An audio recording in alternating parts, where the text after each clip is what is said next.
वसुदेवसुतं देवं कंसचाणूरमर्दनं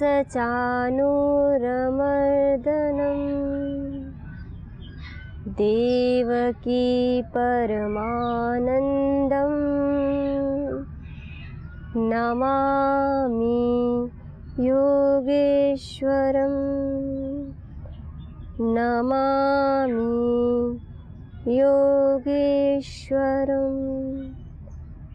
नमामि योगेश्वरं। श्रीमद् भगवद गीता गीता स्वाध्याय में आप सभी का स्वागत है। श्रीमद् भगवद गीता के हम सभी द्वादश अध्याय अर्थात 12वां अध्याय भक्ति योग का स्वाध्याय कर रहे हैं। तो अभी तक हमने देखा कि जब अर्जुन ने यह प्रश्न किया कि देखो केशव, मैं तो यह करने में असमर्थ हूँ, अर्थात जैसा आप बोल रहे हो यह मेरे से नहीं हो सकता है। तो योगेश्वर जी ने क्या कहा, ठीक है आप यह करने में समर्थ हो, तो कहते हैं योगेश्वर जी अंत में, मैं तो आपको अपने समक्ष दिखाई दे रहा हूँ, तो ऐसा करो मेरे में ही अपने मन को लगाओ, मेरे में ही अपनी बुद्धि को लगाओ। फिर कहते हैं कि इसमें कोई संशय नहीं है, अतः ऊर्ध्वं न संशय, फिर मेरे में ही निवास करोगे, अर्थात जब प्रतिपल मेरी मन बुद्धि को मेरे को सौंप दोगे और अपने कर्तव्य कर्म को करोगे तो कहते हैं मेरे में ही निवास करोगे। और हमने देखा महर्षि पतंजलि बताते हैं वीतराग विषयम व चित्तम, कि जो जिनके हृदय से राग निकल चुका है, जो तत्ववेत्ता हैं, उन महापुरुषों के हमें उनका चिंतन मनन करना चाहिए। और उपनिषदकार ने भी कहा, क्या कहा कि जैसे कि हम उस इष्ट देव में हमारी भक्ति होती है, ऐसी हमारी गुरुदेव के चरणों में भी हमारी भक्ति हो। तो कहते हैं उन्हीं के हृदय में ये सारे सत्य उद्घटित होते हैं। तो इतनी बड़ी बड़ी बातें हमारे शास्त्र बता रहे हैं। और एक और आता है तैत्तिरीय उपनिषद में, बताते हैं महर्षि भृगु अपने पुत्र को उपदेश देते हैं। पुत्र को उपदेश देते समय कहते हैं, वहाँ भी ऐसी यात्रा प्रारंभ कराते, प्रथम अन्न में करने के लिए बोलते हैं, फिर कहते हैं कि फिर तुम प्राण में करो, अर्थात साधना करने के लिए वहाँ अपना मन लगाओ, फिर मन में, फिर बुद्धि में, फिर अंत में अंततो गत्वा कहते हैं आनंद में उपासना करने के लिए कहते हैं।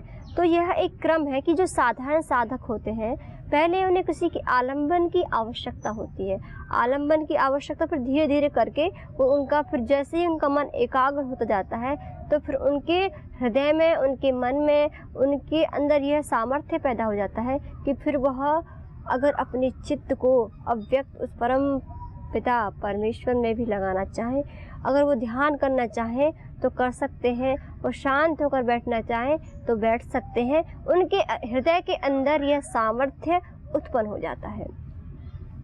तो योगेश्वर जी बता रहे थे कि देखो प्राप्त करने के लिए 3 चीज़ें होती हैं, एक है सुख, एक है दुख, और एक है शाश्वत सुख, जिसे कहते हैं हम इटर्नल सुख, अर्थात जो कभी भी खंडित ना हो।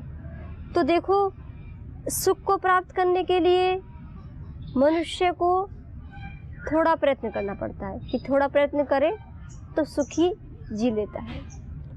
लेकिन दुख को प्राप्त करने के लिए नो एफर्ट, वहाँ पर किसी प्रयत्न की आवश्यकता नहीं होती है।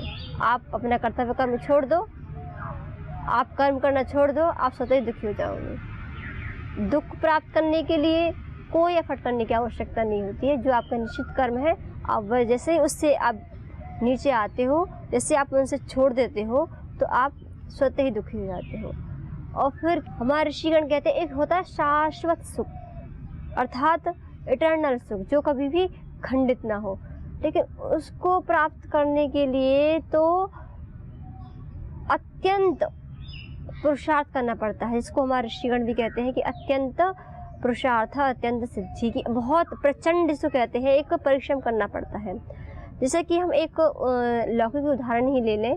लौकिक उदाहरण जैसे देखते हैं कि मान लो एक विद्यार्थी है, विद्यार्थी को अगर थोड़ा सुख चाहिए तो क्या करेगा, तो फिर वह थोड़ा बहुत पढ़ लेगा, फिर उसके पश्चात थोड़ा बहुत पढ़ने से क्या होगा, तो पासिंग के मार्क्स आ जाते हैं। लेकिन फिर दूसरी तत्व बताते हैं कि एक तो होता है सुख, उससे उसको थोड़ा सुख होता है कि हाँ चलो माता पिता की डांट से बच जाता है, और फिर जो क्लास में जो गिल्टी फील करता है उससे बच जाता है। तो कहते हैं कि इससे उसे थोड़ा सुख मिलता है कि उसने थोड़ा प्रयत्न किया कि जिससे वो पासिंग मार्क लेके आ जाता है।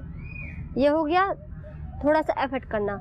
और इसके विपरीत हम देखें दुख, वो बिल्कुल ही पढ़ना छोड़ दे तो क्या होगा, उसने दुख को प्राप्त करने के लिए कोई एफर्ट नहीं किया, कोई प्रयास नहीं किया, कोई प्रयत्न नहीं किया, स्वतः ही वो कक्षा में अनुत्तीर्ण हो जाएगा और फिर क्या होगा, दुख को प्राप्त होगा। और एक ऋषिगण बताते हैं, एक होता है अत्यंत जो कभी खंडित नहीं होता है ऐसा सुख, जिसको कहा है हमारे ऋषियों ने, जिसके लिए ही सारी साधना है, जिसके लिए सारे कर्म है, जिसके लिए सारा संसार चल रहा है। कौन सा सुख? शाश्वत सुख। अगर संसार को देखें, वो इसी को प्राप्त करना चाहता है हर कोई, कि हम एक ऐसी चीज़ को प्राप्त कर लें कि जिसको प्राप्त करने के बाद फिर कभी दुख आए नहीं जीवन में। तो उसके लिए तो कहते हैं ऋषिगण कि उसके लिए तो बहुत ही पुरुषार्थ करना पड़ता है। ऐसे ही विद्यार्थी ने थोड़ा प्रयत्न किया, उत्तीर्ण हो जाता है, पासिंग मार्क्स से थोड़ा सुख मिलता है। बिल्कुल ही ना पढ़े तो अपने आप ही कोई एफर्ट करने की आवश्यकता नहीं है, खाए पिए और पढ़े ना तो अपने आप फेल हो जाएगा। ऐसे ही तीसरी जो अवस्था शाश्वत सुख, और उसको एक पराकाष्ठा में अत्यंत बहुत सबसे उच्च कोटि का सुख चाहिए, तो उसके लिए क्या करना पड़ेगा, प्रचंड जिसको कहते हैं एक घनघोर पुरुषार्थ उसको करना पड़ता है उस अध्ययन के लिए। तो फिर क्या होता है, जब वो बहुत प्रचंड पुरुषार्थ करता है तो फिर हालांकि वो शाश्वत सुख नहीं, लेकिन उसको एक अलग ही सुख की प्राप्ति होती है। कैसे सुख की प्राप्ति होती है कि जो उसको आह्लादित करने वाला होता है, कि जिससे कि उसकी चारों तरफ वाह वाह होती है कि हाँ भाई देखो इतने अच्छे मार्क्स से पास हुआ है, इतनी अच्छी पोस्ट पे आया है। तो ऐसे ही योगेश्वर जी बता रहे हैं कि 3 चीज़ें हैं, एक तो व्यक्ति के समक्ष कि सुख को प्राप्त करे या दुख को प्राप्त करे, या फिर एक ऐसे सुख को प्राप्त करे, एक ऐसे शाश्वत सुख को प्राप्त करे कि जो कभी खंडित ना हो। तो योगेश्वर जी अर्जुन को उस सुख के बारे में बता रहे हैं कि जो कभी खंडित ना हो, और जिसके के लिए इतने करोड़ों करोड़ों ऋषि मुनियों ने साधना तप किया, और जिसके के लिए भले ही हम अनजान हैं उससे, हमको पता नहीं है कि हमें कुछ ऐसा शाश्वत सुख प्राप्त करना, लेकिन हमको पता है कि इससे करने से अच्छा लगेगा, तो उसको हम करने के लिए एफर्ट करते, प्रयास करते हैं उस कार्य करने के लिए। तो योगेश्वर जी भी अर्जुन को उसी सुख की प्राप्ति के लिए कह रहे हैं कि आप भी ऐसे ही सुख को प्राप्त करो, और तो उसके लिए माध्यम बता रहे हैं। क्योंकि देखो ये अध्याय ही है क्या, भक्ति योग, अर्थात अपने चित्त को हर पल हर क्षण परम पिता परमेश्वर में कैसे हम स्थित रख सकते हैं। ये पूरा अध्याय यही बताता है कि कैसे हम अपनी कनेक्टिविटी उस परम पिता परमेश्वर से हर क्षण हर पल रख सकते हैं। इसमें ये बताया गया है कि कैसे एक जो भक्त होता है उसका हृदय कैसे होता है, उसकी विचार मनोभावनाएं कैसी होती हैं। योगेश्वर जी इस संपूर्ण अध्याय में यही बताने वाले हैं। और अभी तो ध्यान उपासना की बात चल रही है कि परमपिता परमेश्वर में कैसे ध्यान उपासना करें। तो बताया कि जब अर्जुन ने कहा कि नहीं देखो मेरे से तो ये होने वाला नहीं है, तो योगेश्वर जी कहते हैं ठीक है सब कुछ छोड़ दो, तो बस मेरे में ही अपने चित्त को लगा दो। तो ऐसा करने से क्या होगा, ऐसा करने से मेरे में ही आप निवास करोगे। योगेश्वर जी ने इतना बताया।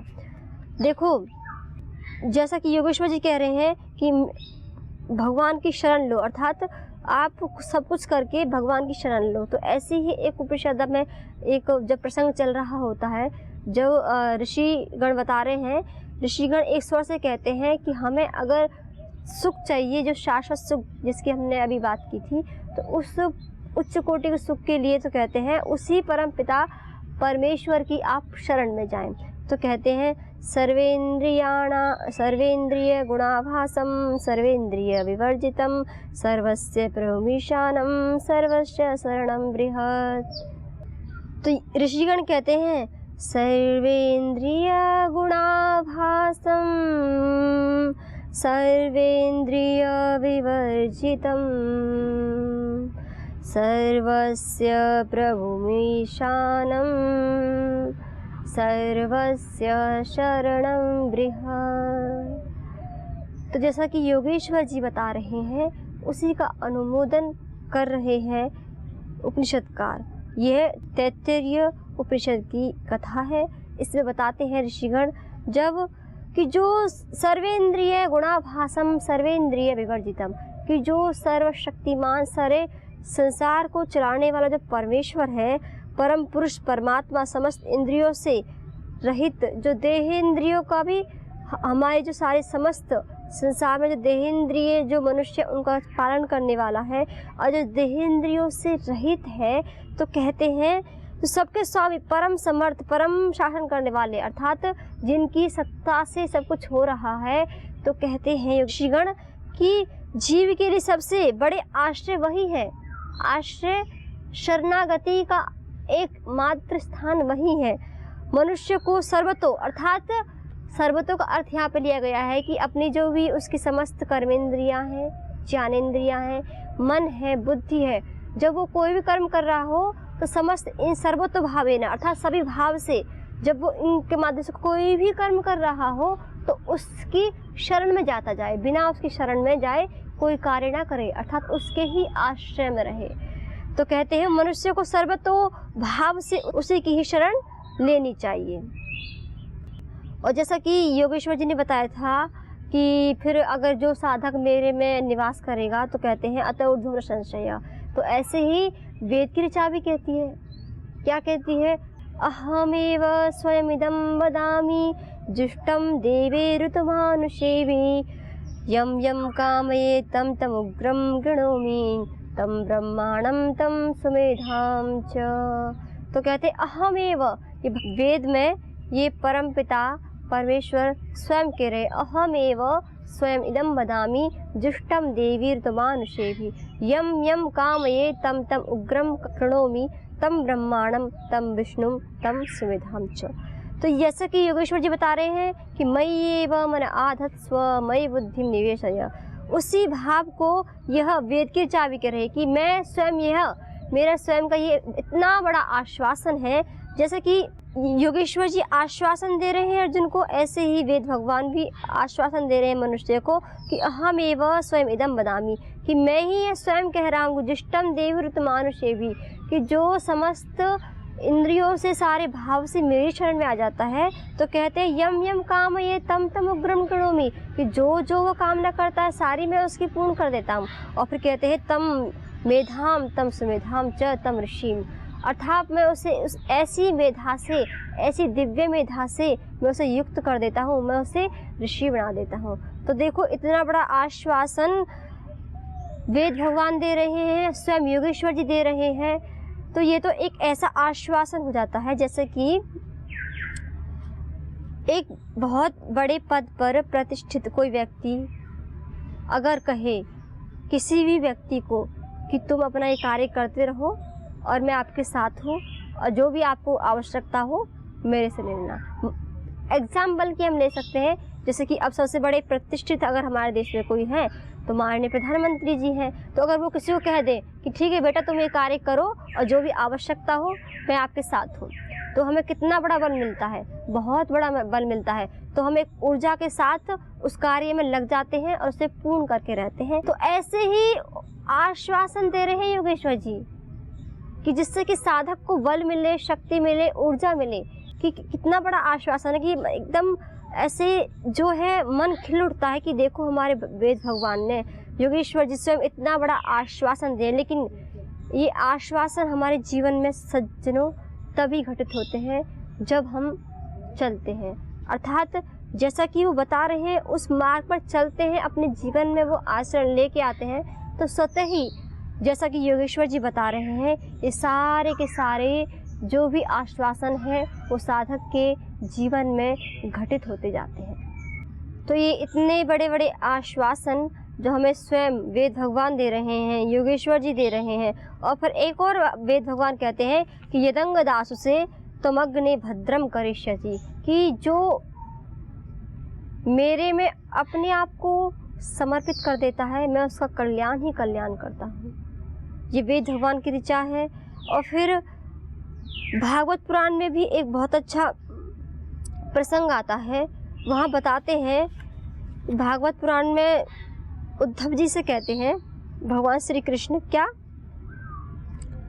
कि अहम भक्त पराधीनो ही अस्वतंत्र इव द्विज और न वा वसुदेव भक्तानाम अशुभम विद्यते क्वचित, कि मेरे जो भक्त होते हैं ना उनका कभी संसार में अकल्याण नहीं हो सकता, सदा कल्याण ही कल्याण होता है, अर्थात निरंतर वो सद्मार्ग पर चलते रहते हैं। तो इतना बड़ा आश्वासन दिया। फिर कहते हैं कि हे द्विज, मैं सदा भक्तों के अधीन हूँ, मैं उनके पराधीन हूँ। जैसी अगर कोई मेरी सच्ची लगन से, सच्ची श्रद्धा से मेरी शरण में आता है, तो जैसा कि वेद भगवान कहते हैं यम यम काम ये, कि जो जो वो इच्छा करता है, और उसकी इच्छा कोई ऐसी सामान्य इच्छा नहीं होती है। जैसे कि सामान्य मनुष्य की इच्छा क्या होती है, एक अच्छा सी घर बन जाए, अच्छी खासा बैंक बैलेंस हो, गाड़ी हो,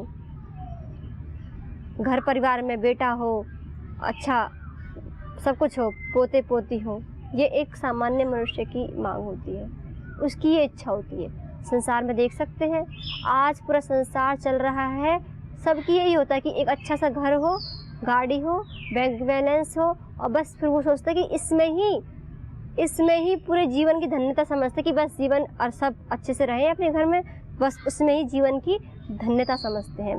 तो जो एक साधक गण होता है उसकी कामना ऐसी नहीं होती है, वह तो इस संसार के लोक कल्याण के लिए अपनी साधना करता है, इस संसार में दिव्यता फैलाने के लिए अपनी साधना को बढ़ाता है, इस संसार में दिव्यता लाने के लिए भगवान की शरण में जाता है कि मेरे पास ऐसा सामर्थ्य आ जाए, मैं खुद तो अपने आप में प्रतिष्ठित हो जाऊं, उनमें प्रतिष्ठित हो ही जाऊं, लेकिन जो आलोक, जो ज्योति, जो प्रकाश मुझे मिले, मैं उसको औरों को अधिक से अधिक बांटूं। तो ऐसी भावना आ जाती है उस संत के हृदय में, उस साधक के हृदय में। तो योगेश्वर जी यही बता रहे हैं कि देखो, ये प्रमाण था भागवत पुराण का। तो अब योगेश्वर जी इसी क्रम में आगे बताते हुए कहते हैं कि देखो ये है, और ऐसे ही अगर हम देखें प्रत्येक क्षण एक और ऐसा एक मंत्र आता है कि जिसमें भी बस एक ही प्रार्थना की गई है कि देखो उसी परमपिता परमेश्वर की आप शरण में जाएगी, स एव देवो भगवान वरेण्यो, कि वहाँ पे उपनिषदकार कहते हैं, ये जो वाक्य है ये है श्वेता उपनिषद का, कि स एव देवो भगवान वरेण्यो, कि केवल परम पिता परमेश्वर ही जो देवों के देव हैं वही वरेण्य हैं, अर्थात वही वर्णन करने योग्य हैं। और फिर कहते हैं उसी श्वेता उपनिषद में एक और आता है, मोक्ष वही शरणम अहम प्रपद्ये, मैं मोक्ष की अर्थात समस्त दुखों से छूटने की अभिलाषा से युक्त होकर शरण ग्रहण करता हूँ।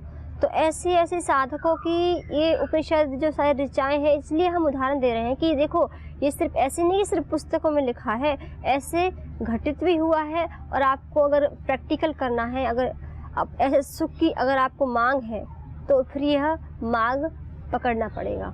तो कुछ लोगों की ये शंका होती है कि अगर मान लो हम ईश्वर की शरण में चले गए तो फिर क्या होगा, तो हम कुछ कर्म नहीं कर पाएंगे। ऐसा नहीं है, योगेश्वर जी स्वयं कहते हैं कि मयि एव मन आदर्श, की सब कुछ कर्म करो लेकिन बुद्धि को ईश्वर में रखो।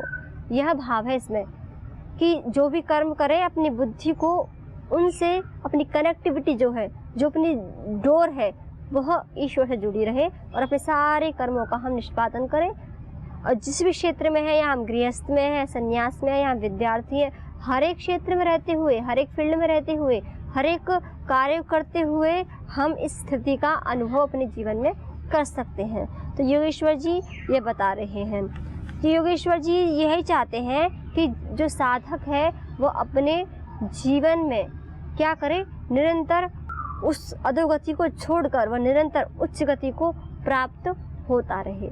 ये योगेश्वर जी बता रहे हैं।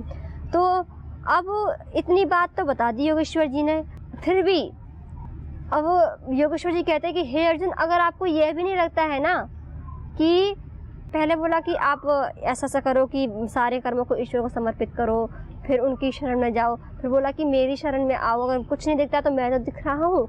फिर भी बोलते हैं अगर आप ऐसा भी नहीं कर सकते हो तो फिर उसके आगे क्या कहते हैं, आइए हम योगेश्वर जी की परम दिव्य वाणी का श्रवण करते हैं कि योगेश्वर जी कैसे अर्जुन को उठाने की कोशिश कर रहे हैं कि ठीक है, उसको विकल्प दे रहे हैं कि ठीक है, ऐसा नहीं तो ऐसा कर लो, ऐसा कर लो, नहीं तो ठीक है ये कर लो। तो ऐसे जैसे हम लोग किसी को हम समझाने के लिए उदाहरण देते हैं कि आप ऐसा भी कर सकते हो, ऐसा भी कर सकते हो, ऐसा करने से आप इस मार्ग पर आ सकते हो। तो योगेश्वर जी भी यही बात बता रहे हैं। तो कहते हैं अथ चित्तं समाधातुं न शक्नोषि मयि स्थिरम् अभ्यास योगेन ततो मामिच्छाप्तुं धनंजय। अब कहते हैं देखो मैं इतना कुछ तो बता दिया है अर्जुन, अगर भी अर्जुन के बाद क्योंकि पता चल जाता है उसकी शंका है, कोई उत्तर नहीं दिया, तो स्वयं भगवान ही बोल पड़ते हैं कि ठीक है, कुछ उत्तर नहीं आ रहा है अर्जुन की ओर से, तो और मैं ही कोई विकल्प दे देता हूँ कि उनका तो एक ही लक्ष्य है कि कैसे भी कर साधन, कोई भी मार्ग अपनाए, कोई भी वह धर्म का मार्ग अपना कर वो भगवान की शरण में ही आए। तो कहते हैं अथ चित्तम सब, अब इस प्रकार यदि मुझ में भली भांति चित्त एकाग्र करने में भी न पड़े, अर्थात मेरे में आप अपने चित्र को ऐसा समझ रहे हो, ये सामर्थ्य नहीं हो पा रहा है कि मेरे में भी एकाग्र कर लो, तो कहते हैं हे धनंजय, अभ्यास की सहायता से बार बार प्रयत्न कर और उस परम पिता परमेश्वर को पाने की आशा रख, इच्छा रख। अब योगेश्वर जी कहते हैं कि देखो इतना बता दिया कि ठीक है, आप मेरे को ऐसा भी नहीं कर पा रहे तो क्या करो, फिर तो आप प्रैक्टिस ही करो, अभ्यास करो। अभ्यास करो मतलब जैसे मान लो अभी बैठे, फिर बार मन भागता है, फिर से आप उसकी प्रैक्टिस करो। जैसे कि एक उदाहरण बहुत अच्छा एग्जाम्पल दिखता है, कोई व्यक्ति बोलता है उसको बहुत क्रोध आता है, तो उस क्रोध को हटाने के लिए क्या करें, जैसे ही वो ऐसी स्थिति आती जैसे जहाँ पर उसको क्रोध आता है, तो कहते हैं कि वो नहीं चाहता था कि ऐसा वो शब्द बोल दे, लेकिन फिर भी निकल जाते, बाद में उसको पश्चाताप होता है कि ये मुझे नहीं करना चाहिए था। फिर बाद में वो सोचता है कि मेरे पास में ये विकल्प भी था, ये भी विकल्प था, ये भी विकल्प था, कई विकल्प थे, तो सोचता ठीक है इस बार मैं बिल्कुल क्रोध नहीं करूँगा, मैं अगली बार जब ऐसी परिस्थिति आएगी अपने मन को दृढ़ कर लेता है, तो फिर मैं ये टेक्निक अपनाऊंगा कि मैं क्रोध नहीं करूँगा, इसके बदले में अपने मन में ये भावना लेके आऊँगा। लेकिन ऐसा वो अपना भाव रखता है, फिर भी क्या होता है ना, फिर भी वो ऐसी स्थिति फिर कभी आती है, फिर भी वह उसमें असफल हो जाता है।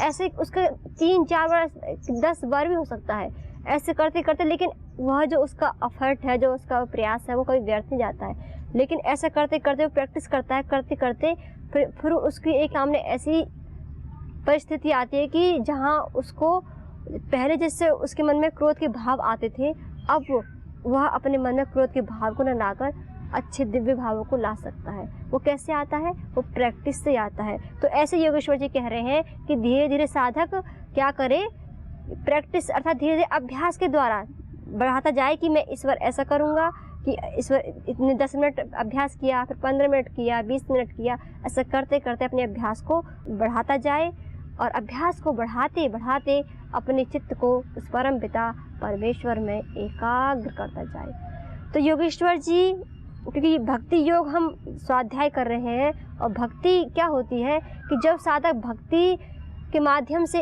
ईश्वर से जुड़ जाता है, तो जैसे कि एक वर्षा की बूंदें आती है, वर्षा की बूंदें आने से क्या होता है, पूरी धरती हरी भरी हो जाती है। ऐसे ही भक्ति है, जैसे भक्ति रूपी जब बूंद हमारे हृदय में आती है तो हमारा पूरा जीवन हरा भरा हो जाता है। तो ऐसे ही हमारे जीवन को हरा भरा एक प्रसन्नता से युक्त आनंदमय जीवन बनाने के लिए योगेश्वर जी अपनी परम कृपा, परम करुणा में दृष्टि को दर्शाते हुए हम सभी को ये बता रहे हैं। तो आइए सज्जनों, हम इस योगेश्वर जी की इस परम दिव्य वाणी को अपने हृदय में सजोएं और अपने आचरण में धीरे धीरे लेके आएं, तो इससे हमारे जीवन का कल्याण होगा और हम एक आनंद की अनुभूति कर सकेंगे। तो आज हम योगेश्वर जी की इस परम दिव्य वाणी को यहाँ विराम देते हैं। पुनः हम विचार करेंगे कि योगेश्वर जी साधक के जीवन को उच्चतम बनाने के लिए और क्या साधन उपाय बताते हैं। आप सभी को ओम। ओम शांति शांति शांति।